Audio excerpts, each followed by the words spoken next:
నమస్తే అండి. ఇరాన్ దెబ్బకి అమెరికాకు పడుతున్నటువంటి బొక్క అంతా ఇంతగా. ఎలాగో ఇరాన్ ఆల్మోస్ట్ అడుగు తినే దేశం అయిపోయింది. ఆ దేశంలో ఉన్నటువంటి ప్రజలంతా కూడా రేపటి నుంచి రోడ్ల మీద పడడమే, దాంట్లో అలాంటి మొహం పట్టలేదు. ఇప్పుడు అమెరికాకి పరిస్థితి ఎలా ఉందంటే, వాళ్ళకి సంబంధించినటువంటి ఒకే ఒక్క ఫ్లైట్ని కూల్చవతలేసినారు. దీని వాల్యూ అక్షరాల 5,000 కోట్లకు పైగా ఉంటుందని చెప్పేసి ఒక అంచనా. సో దీని గురించి మనం మాట్లాడుకున్నట్లయితే కనుక, ఇరాన్తో జరుగుతున్నటువంటి యుద్ధంలో అమెరికాకు భారీ ఎదురుదెబ్బ తగిలింది.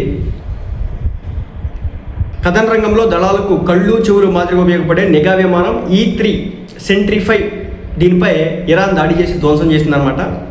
సౌదీ అరేబియాలోని ప్రిన్స్ సుల్తాన్ ఎయిర్ బేస్లో ఈ ఘటన చోటు చేసుకుంది. ఈ విషయాన్ని వాల్ స్ట్రీట్ జర్నలే చెప్పుకొచ్చింది. E-3 సెంట్రీ అనేటటువంటి ఒక ఫ్లైట్ అనమాట. ఇది వచ్చేసి నిఘా విమానం. ఈ E-3 సెంట్రీ అవాక్స్ సాధారణ విమానం అయితే కాదు, బోయింగ్ 707 మోడల్. దీనిలో మార్పులు చేసి గగనతలంలో కమాండ్ సెంటర్లో దీన్ని ఉపయోగిస్తారు.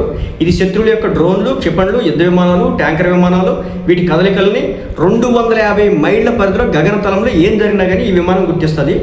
అయితే అమెరికా ఎయిర్ ఫోర్స్కి సంబంధించినటువంటి కర్నల్ మాట్లాడుతూ, యుద్ధరంగంలో అమెరికా సామర్థ్యంపై ఈ ఘటన ప్రభావం ఉంటుందని పేర్కొన్నాడు. ముఖ్యంగా గల్ఫ్ ప్రాంతంపై నిఘా ఉంచడం, పరిస్థితిపై అవగాహన తెచ్చుకోవడంలో తమ దళాలు సమస్యలు ఎదుర్కోవచ్చని చెప్పుకొస్తా ఉన్నాడు.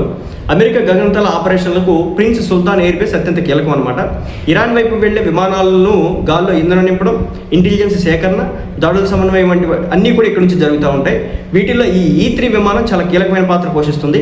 అమెరికా స్థావరాలే లక్ష్యంగా ఇరాన్ జరిపినటువంటి దాడుల్లో ఇప్పటి వరకు 303 మంది సైనికులు గాయపడినట్లుగా సెంట్రల్ కమాండ్ చెప్పుకొచ్చింది.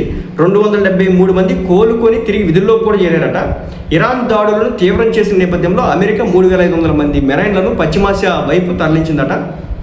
అయితే ఏంటంటే, ఈ యొక్క ఫ్లైట్ దాదాపు 5,300 కోట్ల దగ్గర నుంచి 8,000 కోట్లకు దాకా ఉంటుంది. $1 బిలియన్ వరకు ఉంటుందని చెప్పేసి ఒక అంచనా అనమాట.